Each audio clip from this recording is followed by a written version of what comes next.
I'm Matt Rhyne from Rhyne Engines.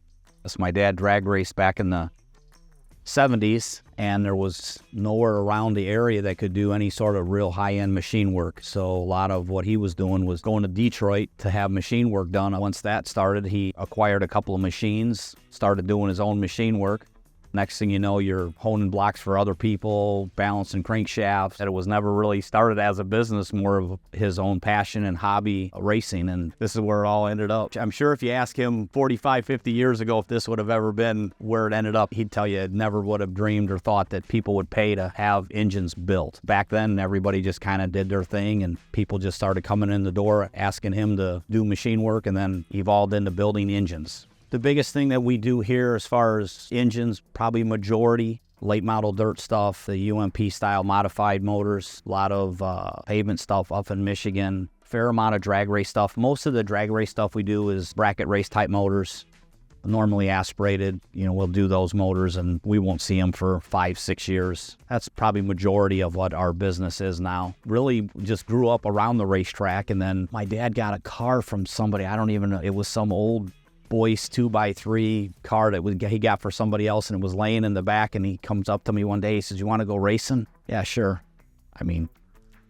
Rolled the thing out and took it all apart, cleaned it all up, and I think the first track was Kankakee, and it was a Sunday afternoon, and I think I spun out 4 or 5 times, and old man Izzo, Tony, comes up to me, gets in the car and in the window and just screaming at me, "Turn the right front brake on, you idiot," because I had the right front shut, didn't know any better, and so that was my first experience. I wish I knew the actual years as far as my father being involved with George. It probably goes back to the, sometime in the 70s when he was involved with George. So, we've been involved, or my father's been involved for a long time. From probably the first little shop that George had to obviously the facility that you guys now have over there. I couldn't do it without Motor State, I can tell you that, for all the things that we purchased from them, information, dealing with just everything. It's been a very, very good situation. The biggest advantage for us at Rhyne's with Price Guide Pro is you guys got here, I think 9, and I was already on it 4 or 5 times. If I go upstairs and get a set of main bearings, I come back downstairs and walk in the office and replace it. Whether it's ordering parts, whether it's checking pricing, click on a part number, you see the inventory, alternate products come up. It has definitely made my life a lot easier. As far as the future, what's going on at Rhyne Engines, obviously right now, just a lot of good work. Things are going really, really well here. Got a lot of great customers doing good projects, and that really is what helps our business. A highlight at Rhyne Engines, probably back in the early days, was we were involved with the crew chief, Donnie Strait.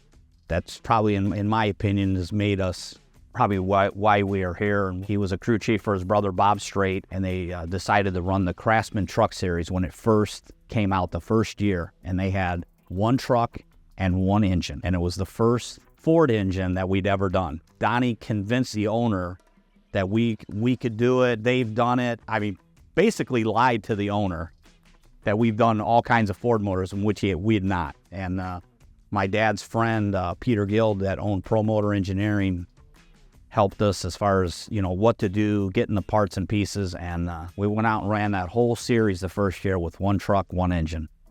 And that was a big deal for, Rhyne Engines to be able to do that. I don't even remember what year it was, early 90s probably. Back when we were doing the ARCA stuff, a lot of the manufacturers, I remember, whether it be Keith Wilson from Wilson Manifolds or Steve Baker, I remember multiple times Keith coming up to me at Daytona and he just like shaking, he says, "You guys have no idea what you're racing against." Meaning the Cup teams with the $1 million budget. For us to be even on that playing field is just a huge accomplishment as far as what my dad and what we were able to accomplish here. You'd have to go back in the record books with the championships at, Santa Fe and all the ARCA championship. It's mind-boggling. We've never been worried about that.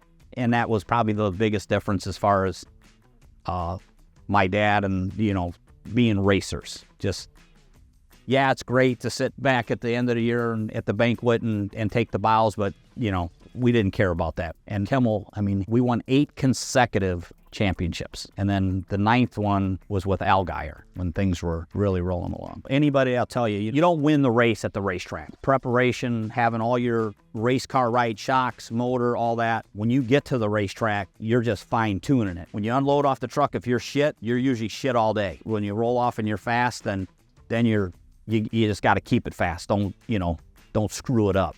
So, which that's the hard part. We all seem to screw it up somewhere, somehow. The things that have been done here are pretty amazing when you look at the big picture.